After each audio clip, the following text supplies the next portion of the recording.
If you've only got a few beds, every square foot is a decision. And most highest yield lists will steer you wrong because they only count pounds and ignore the thing that actually matters in a home garden: how much work it takes to get that food out of the ground. Stacey Murphy ranks crops a different way, by how much food you get for the least effort.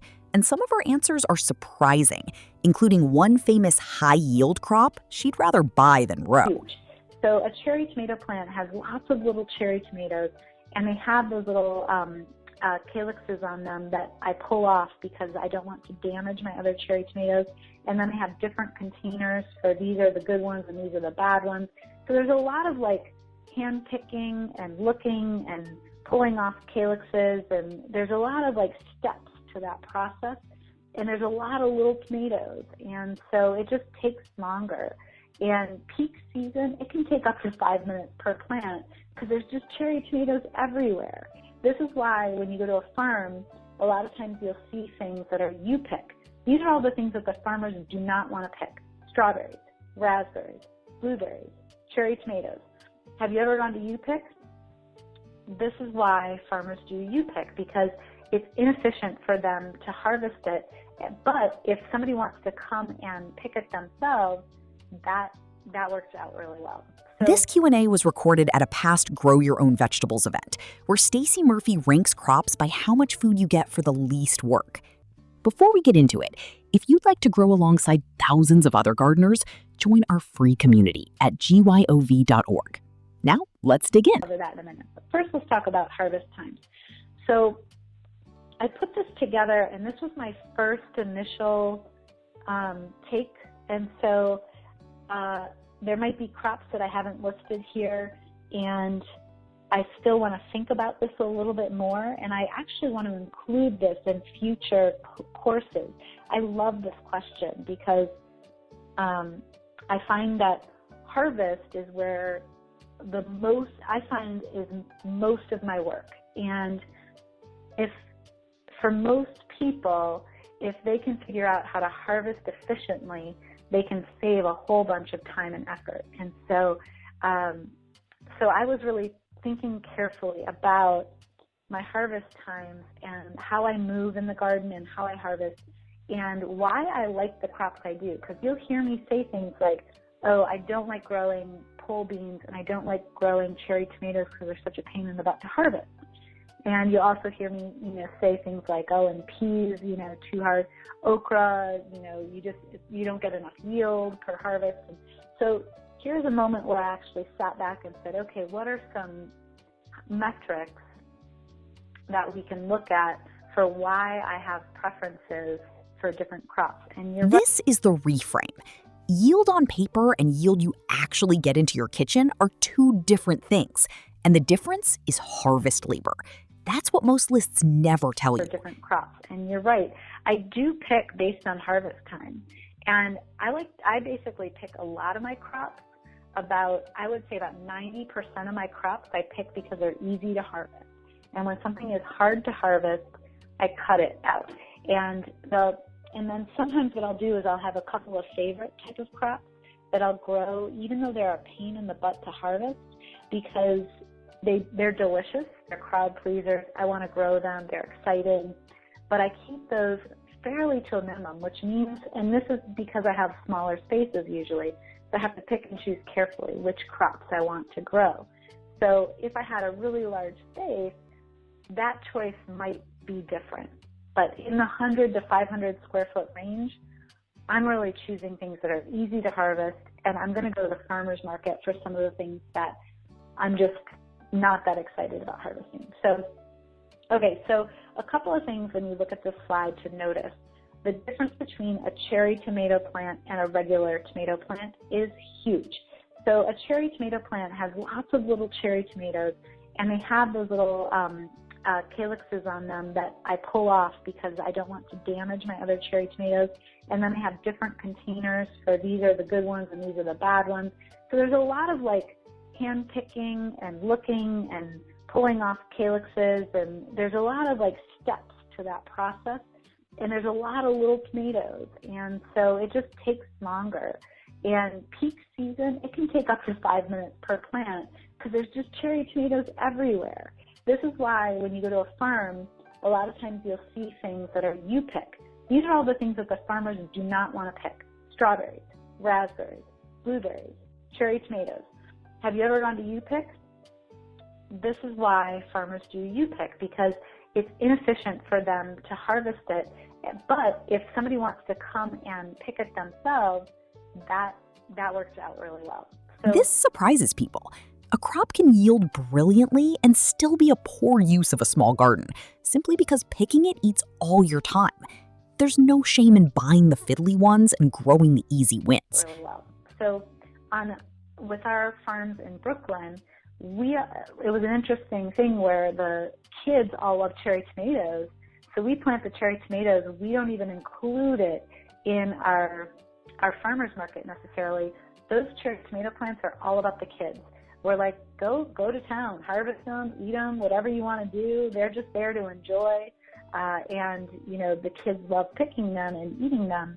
But as a farm business, we're not relying on those for income because they just weren't that effective. So notice that. And tomato, eggplant, and pepper, all pretty similar. It doesn't take that long to look at the plant and to grab the couple bits of fruit that are on that plant. With peppers, I'm just pulling them off by hand. Eggplant, I'm cutting them, but there's usually only, if it's an Asian eggplant, there might be a couple of eggplant per plant. If it's a tomato, there might be a couple of tomatoes per plant.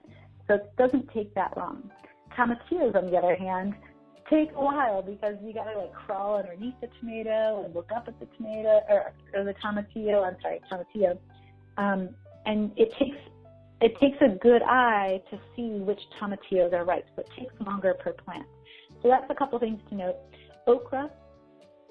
When I'm harvesting okra, you got to get out there every 2 to 3 days because new okra keeps growing in.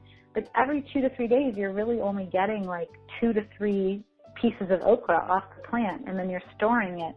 And so if you don't have a lot of okra plants, each harvest is so small. It's like, yay, I got 3 okra, if you have a small garden. And, 3 okra, you can throw it in a dish and it's delicious, but it's not like you can make a dish out of it, a full-on dish. So that's why I don't necessarily plant it, although it's very fast to harvest okra. Sometimes okra gets really, really tall, and in that case, you have to reach up, pull it down, and snip off the okra, and that's when it takes a little bit longer. But for the most part, it doesn't take that long because there's just, 2 to 3 okra on every plant. So I did this per plant because I figured that you could multiply the number of plants that you have, and you can decide, how long it's going to take to harvest a whole row of something. It just seemed like a good metric to do per plant. Pole beans, oh my goodness, this could be 1 minute per plant every couple of days. When they are in full-on mode, especially if they are like the Chinese runner beans, the big long ones, there's so many of them on one plant, and it takes a good minute to hunt for them, grab them, clip them. You kind of need 2 hands to do it. And bush beans, you kind of have to hunt for the beans, they hide. So those are things that take me a while to harvest. And peas, kind of similar, you have to hunt for those peas. Cucumbers, similarly, you kind of have to hunt for them. And they're also heavy, so you can't really hold on to a lot of them while you're harvesting. You have to harvest a couple cucumbers, put them in a container, move over to the next plant. It takes a little bit longer than, say, your tomato and your eggplant, where you can move pretty fast. And then summer squash, I find, takes me a little bit longer because it's laying on the ground, so you have to do a lot of bending over, and these are larger plants. And so my body position, I'm kind of leaning over the plant. It's uncomfortable, so it takes me a little bit longer. It's harder to cut off the vegetable without hurting the plant. You have to be a little bit more careful. So I just find those take a little bit longer than, say, your tomato, eggplant, and pepper. Those things just so fast for me. And then melon and winter squash, it doesn't take long to harvest any of those things. And you only end up with a couple per plant. So it's just a couple seconds to, grab those things. and cut them off. And then you have all this weight to carry around, which I'll talk about in a second. Kale and collards, I just take a couple seconds per plant, and you saw the video of the collards. I'm just ripping leaves off those plants left and right. I take a little bit longer when I'm harvesting baby plants, but when they're adult plants, they don't take that long at all. And chard, similarly, doesn't take a whole lot of time, but I have to be a little bit more fragile or a little bit more careful with my chard than I do my kale and my collards. The chard has a less resilient stem, and so you really want to be a little bit more cautious. It takes about double the time that it takes me my kale and my collards. Radish, turnips, and beets, it's really fast to pull those out of the ground. Usually they're small, and I'm thinking of small turnips here. So when I talk about turnips, oftentimes I'm growing Hockerais, which are those baby turnips. I'm not growing the big turnips, so they just come right out of the ground really easily. And garlic and onion, they take a little bit longer because you have to actually dig in with maybe a digging fork and loosen the soil before you pull that up. So it takes a little bit longer. Same thing with carrot. You got to get in there with a digging fork to make sure it's loose, because you don't want to break the carrot, right, or break the garlic. That's not going to work. So it takes a little bit longer. The thing that takes me the most amount of time is broadcast mixes. And it's because I cut by hand. I use scissors. So I'm sitting there and grabbing a handful, cutting, putting it in the bin, grabbing a handful, cutting, putting it in the bin. It's really repetitive. So it takes me about 30 seconds to a minute per square foot with broadcast mixes. And sometimes it takes longer when you're on your second or third cutting, because it's not as lush. It's not as easy to just grab a handful and cut. So it gets less productive over time, and it actually takes you longer to harvest and you get less. So that's why sometimes I only grow two cuttings of a broadcast mix, like arugula or salad or whatever, and then I plant something else, because that third one takes the same amount of time, but you don't get very much harvest. So those are some things to be thinking about. With basil, parsley, oregano, thyme, and mint, some of the other herbs, I literally just grab the plant and cut. A lot of times I'm not even looking at the plant when I cut it because I know it's going to grow back. And so really doesn't take me much time at all. Rosemary and sage takes me a little bit longer because I'm actually looking at the plant and looking to see how much of the plant I want to pull off. It would be different now that I'm here in California, where my rosemary plant is the size of my bed, and I can basically cut that thing as much as I want, and it's always going to grow back. But when it's a little bit cooler and you're smaller plants, rosemary and sage, I like to be a little bit more delicate and only harvest what I know is going to grow back. So that's a little bit about planting or harvesting times. Screenshot this. If you plant nothing else, plant cut and come again greens and a few herbs. They give you the most food and the most value for the least time spent harvesting. And then just keep in mind that once you harvest, at least for me, my computer is not working. Why is my computer not working? It's not seeming to change slides. Hold on one second. Let me see if I can get it to change slides. Okay. And I saw your question, Roz, so I'm going to answer that one too. I'm just making sure I can get my slides to roll. There we go. So once you harvest all those crops, you've got to carry them, right? And all of the crops, you then are taking field heat out of them, or you're washing the soil off of the root crops. So just keep in mind that I was sharing with you these harvest times, and that's just with the plant, but then there's also how heavy is if you have a giant tub of eggplant, you got to carry that eggplant back to wherever that your harvest station is and your cooling station is. So some crops are heavier than others. Pepper plants are lightweight in comparison to eggplant or melons or watermelons, right? So some of the crops that are really easy to harvest are very heavy. And then some of the crops that take longer to harvest, like your spinach, your arugula, all that stuff, you have a tub of these greens, but they're super lightweight, so it's easy to carry them back.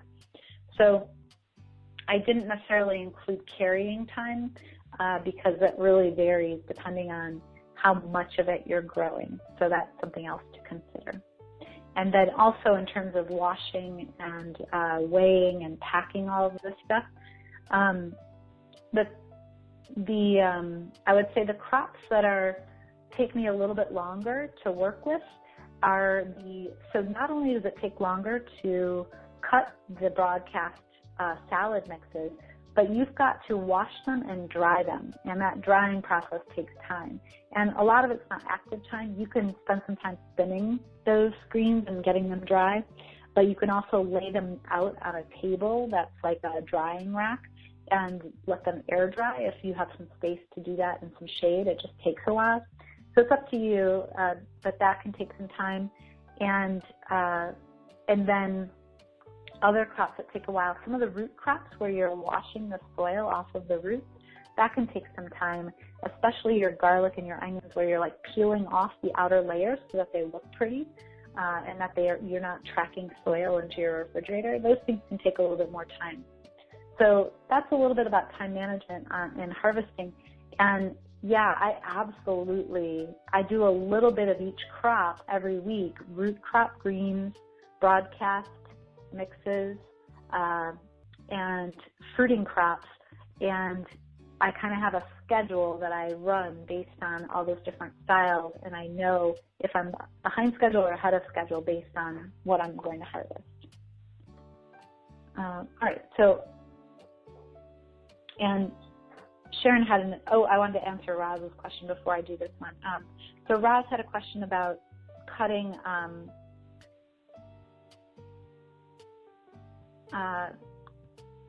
tomatoes off the vine. Let me just make sure I word this right. So Roz's question was, what are the implications of harvesting tomatoes by cutting off a bit of the vine with a bunch of tomatoes on it, as they do for truss tomatoes or vine-ripened tomatoes in the supermarket? Yeah, so usually what they're cutting off, and I wish I had a slide to show you this, but basically when you have a tomato plant, off of the vine grows a branch, which is where all the tomatoes grow. So they're not, when they say tomatoes on the vine at the supermarket, it's not actually the vine. I don't know the name of the plant part, but it's a specific branch that grows off and is where the fruit grows. And so yes, you can totally cut that off if you want to, if all of the fruit on that particular branch is ripe, by all means cut it off. The chance of you getting all of the fruit ripe at the same time on that branch is so small. That happens at the grocery store because what they do a lot of times is they cut it before it's 100% ripe. And then think about where you started. A small space and a big list of everything you could grow. Now you have a better question. Not what yields the most, but what gives me the most food for the least work. Cut and come again greens you harvest for weeks from a single plant. Herbs, the highest value per square foot in the whole garden. Fast roots, and the honesty to skip the fiddly time-eating crops. Grow the easy abundance and buy the cherry tomatoes at the market.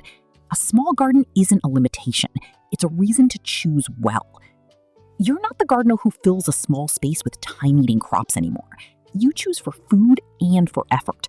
If you want to keep learning from Stacey Murphy, join our free community of growers at gyov.org. This Q&A was recorded at a past Grow Your Own Vegetables event, and what Stacey just shared took years of growing to learn. Now imagine sitting down with 15 experts exactly like her, 15 of the most respected gardeners, herbalists, and soil scientists on the planet, each sharing the single most powerful lesson they know. All of it waiting for you right now, completely free at the Superfood Garden Summit.